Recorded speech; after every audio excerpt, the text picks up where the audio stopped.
3 चरण में हमें करने की ज़रूरत है। और एक बार जब हम ईवीएम को यूज़ कर लेते हैं तो उसका डीएमएम जिसमें सारा रिकॉर्ड होता है वो निकाल के हम रख लेते हैं और ईवीएम की क्लीनिंग होती है, फर्स्ट लेवल चेक हम उसको कहते हैं, और फिर उसे उपयोग लायक बना करके तब हम अगले राउंड का चुनाव करते हैं। इसमें 15-20 दिन का समय लगता है, तो उतना गैप हमें हर चरण में देना पड़ता है। तो प्रथम चरण में हम 85 जनपद पंचायत ले रहे हैं। इसमें 6283 ग्राम पंचायतें होंगी और मतदान केंद्र 19,998 होंगे। दूसरे चरण में 110 जनपद पंचायतें होंगी, 8,015 ग्राम पंचायतें होंगी और 24,840 इसमें मतदान केंद्र होंगे। तीसरे चरण में 118 जनपद पंचायतें होंगी, 8,397 ग्राम पंचायतें ली जाएंगी और 26,560 मतदान केंद्र होंगे। इसमें कुल मिला के 313 जनपद पंचायतें, 22,695 ग्राम पंचायतें और 71,398 मतदान केंद्र होंगे। एक चरण में जिन जिलों को लिया जाएगा उनकी संख्या है 9। 2 चरण में जिन जिलों को लेंगे उनकी संख्या है 7। बाकी 36 जिलों को हम 3 चरण में लेंगे।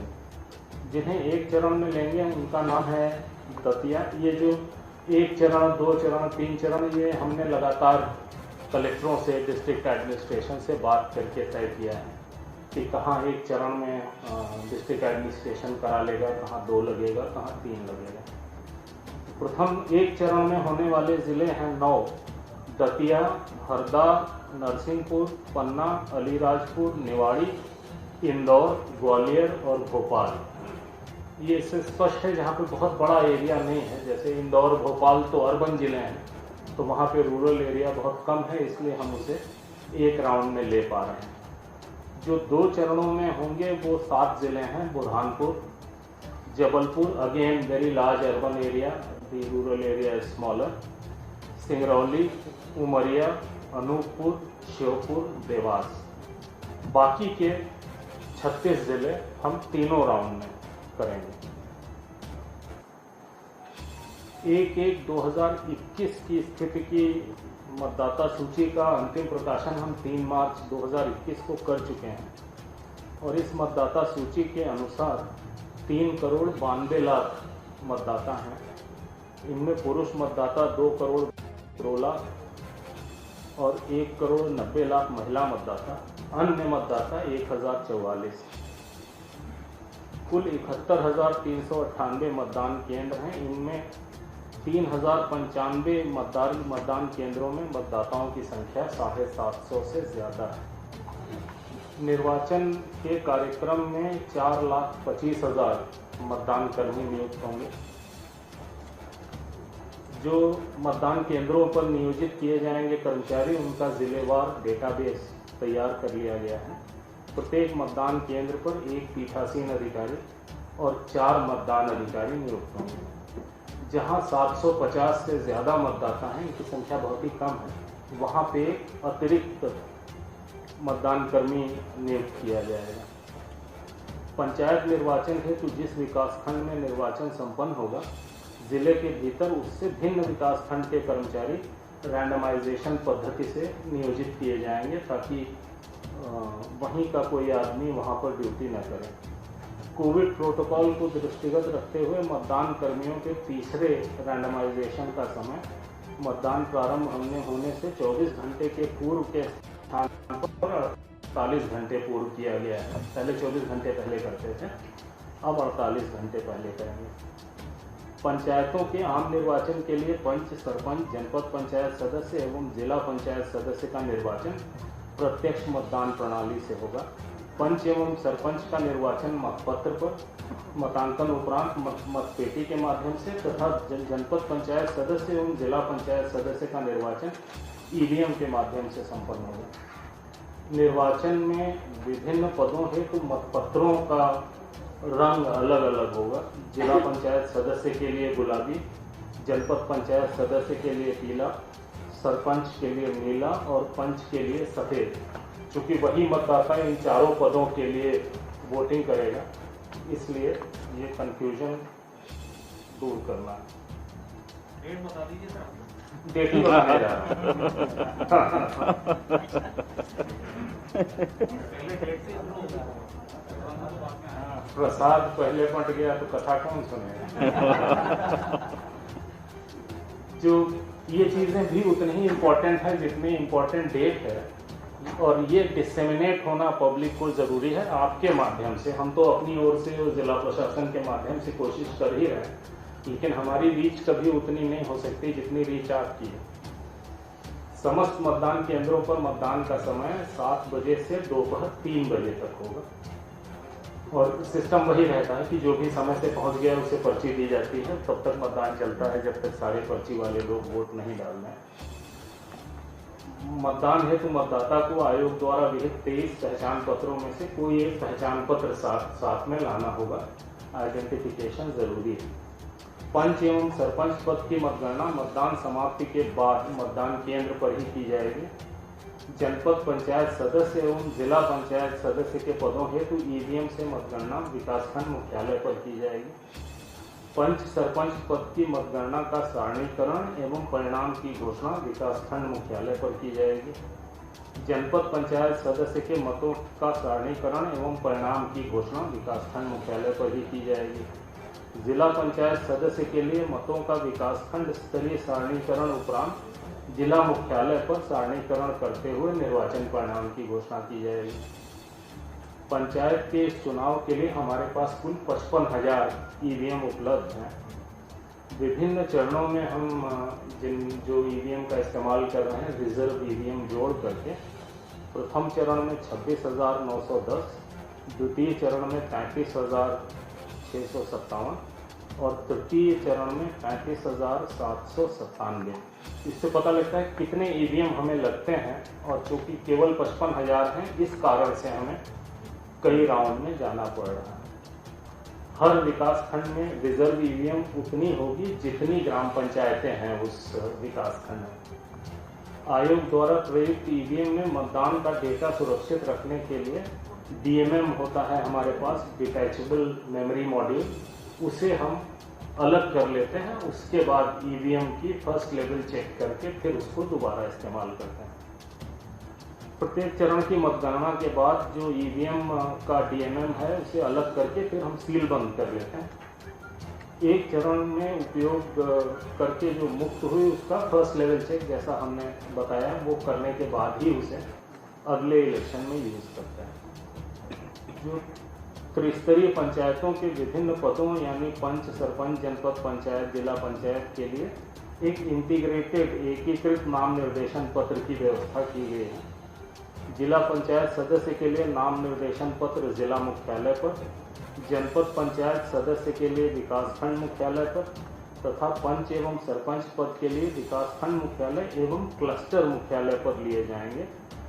जो डिस्ट्रिक्ट एडमिनिस्ट्रेशन ग्राम पंचायतों को समूहबद्ध करके क्लस्टर का निर्माण करेगा, जहां पर यह अग्रिम कार्रवाई होगी।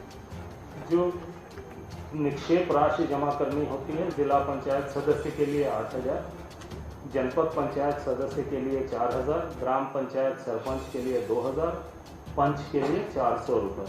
लेकिन अनुसूचित जाति, अनुसूचित जनजाति, अन्य पिछड़ा वर्ग एवं महिला अभ्यर्थी के मामले में ये निक्षेप राशि आधी जमा करनी पड़ेगी। पंच पद के लिए नाम निर्देशन पत्र के साथ अभ्यर्थी को निर्धारित प्रारूप में घोषणा पत्र प्रस्तुत करना है, बाकी को शपथ पत्र प्रस्तुत करना है। पंच के लिए केवल घोषणा पत्र काफी है। रिटर्निंग ऑफिसर द्वारा इस जानकारी का सार्वजनिक प्रदर्शन अपने कार्यालय के सूचना पटल पर किया जाएगा। जो ये जानकारी देंगे वो सार्वजनिक की जाएगी। रिटर्निंग ऑफिसर के कक्ष में नाम निर्देशन प्रस्तुत किए जाने के दौरान अभ्यर्थी के साथ अधिकतम 2 व्यक्ति प्रवेश कर सकेंगे, ज़्यादा भीड़ नहीं जाएगी। नामांकन के प्रयोजन के लिए वाहनों की संख्या 2 तक सीमित की गई है। हम आईटी का काफ़ी उपयोग करते हैं निर्वाचन में, और ऑनलाइन नॉमिनेशन की व्यवस्था भी है। लोग अपना नॉमिनेशन ऑनलाइन कर सकते हैं, लेकिन उसकी हार्ड कॉपी व्यक्तिगत रूप से उन्हें रिटर्निंग ऑफिसर को प्रस्तुत करनी पड़ेगी।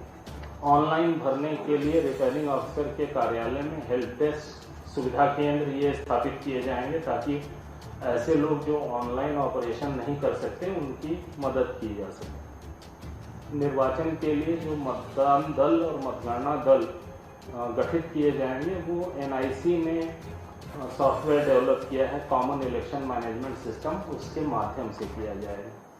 मतदाता सूची में दर्ज नाम की जानकारी आयोग की वेबसाइट mplocalelection.gov.in पर अथवा चुनाव मोबाइल ऐप के माध्यम से प्राप्त की जा सकती है। सहज सुलभ है, कोई भी अपना नाम देख सकता है। स्ट्रांग रूम मतदान केंद्रों एवं मतगणना स्थलों पर आवश्यक सुरक्षा व्यवस्था की जाएगी। जो संवेदनशील अति संवेदनशील मतदान केंद्र हम आइडेंटिफाई करते हैं जिनमें विशेष दृष्टि रखी जाती है, संवेदनशील मतदान केंद्र 15,863 हैं और अति संवेदनशील 6,235 हैं।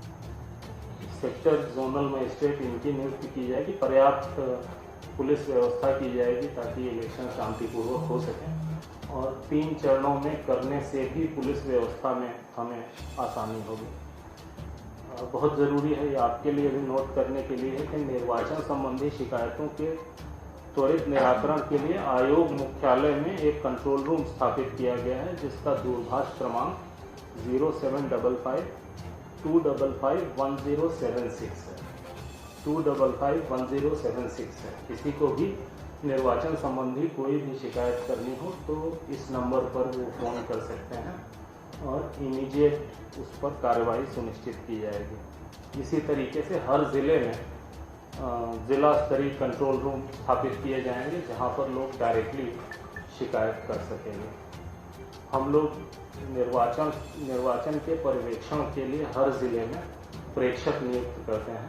उन्हें जब मतदाता सूची बन रही होती है तो भी हर स्टेज में हम उन्हें ज़िले में भेजते रहते हैं और उनसे रिपोर्ट लेते हैं। बहुत सारी वोटर लिस्ट को लेकर शिकायतें हमें मिली कि कुछ हमने ज़िला प्रशासन से जांच कराई, कुछ हमने अपने प्रेक्षकों से जांच कराई और ऐसी शिकायतें जो हमें लगी कि बहुत सीरियस नेचर की हैं उसमें ज़िला प्रशासन के साथ साथ हमने पैरेलल जांच अपने प्रेक्षक से भी कराई ताकि सही स्थिति ज़्यादा हमारे सामने स्पष्ट हो सके।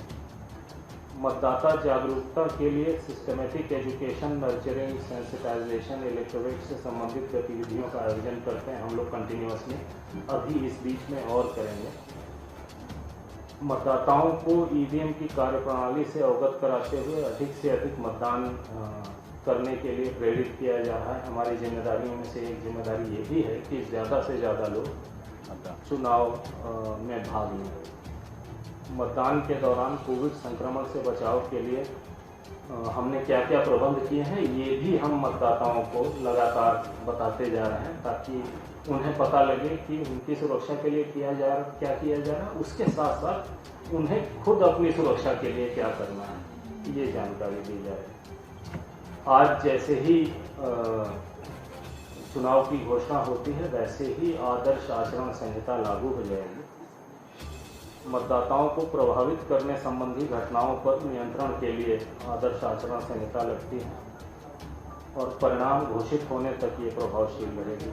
आदर्श आचरण संहिता के प्रावधान राजनीतिक दलों पर भी लागू होते हैं, हालांकि चुनाव नॉन पार्टी बेसिस पर होते हैं, लेकिन model code of conduct political parties पर भी लगता है, उन्हें भी इसका पूरी तरीके से पालन करना होता है। अभ्यर्थियों पर शासकीय विभागों, कर्मियों, त्रिस्तरीय पंचायतों के पदाधिकारियों एवं कर्मचारियों सब पर लागू होता है। इनफैक्ट हम जब जैसे ही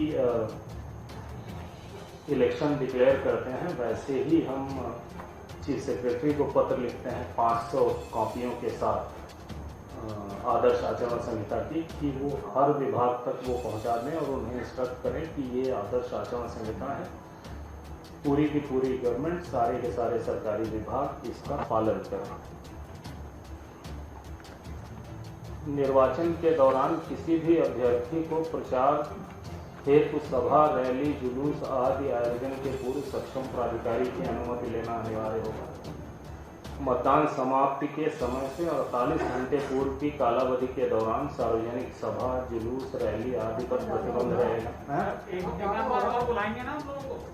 अंतिम पैराग्राफ तक पहुंचा हूं, धीरे छूट गया। ये सब नहीं मिलेगा आपको, मुद्दे की बात मिलेगी। नहीं, आपका सदैव स्वागत है।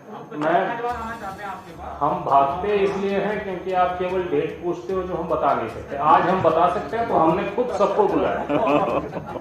ठीक है। आयोग ने कोविड से बचाव के लिए ढेर सारे निर्देश जारी किए हैं। वो वही हैं जिनसे आप बार बार परिचित हैं। तो जो आप चाहते हैं वो बता दें आपको।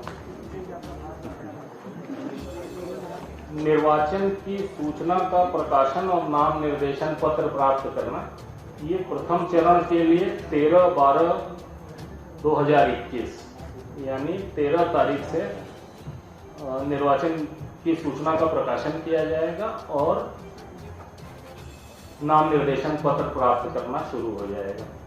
नाम निर्देशन पत्र प्राप्त करने की अंतिम तारीख 20 दिसंबर। नाम निर्देशन पत्रों की समीक्षा यानी जांच 21 दिसंबर। नाम वापस लेने की अंतिम तारीख 23/12 और इसी दिन सिंबल अलॉटमेंट होगा। मतदान यदि आवश्यक हो, हम ऐसा इसलिए कहते हैं कि पंच के पद के लिए कई बार कुछ जगहों पर या कई जगहों पर इलेक्शन नहीं होते हैं। मतदान 6 जनवरी 2022 पहले चरण का। मतदान केंद्र पर की जाने वाली मतगणना केवल पंच और सरपंच के लिए 6 जनवरी, जनपद पंचायत सदस्य एवं जिला पंचायत सदस्य की विकासखंड मुख्यालय पर ईवीएम से की जाने वाली मतगणना 10 जनवरी, पंच सरपंच पद की मतदान केंद्र पर की गई मतगणना का सारणीकरण और परिणाम की घोषणा और पंच सरपंच पद की विकासखंड मुख्यालय पर की जाने वाली मतगणना सारणीकरण निर्वाचन परिणाम की घोषणा 11 जनवरी। जनपद पंचायत सदस्य पद के लिए मतों का सारणीकरण और निर्वाचन परिणाम की घोषणा जिला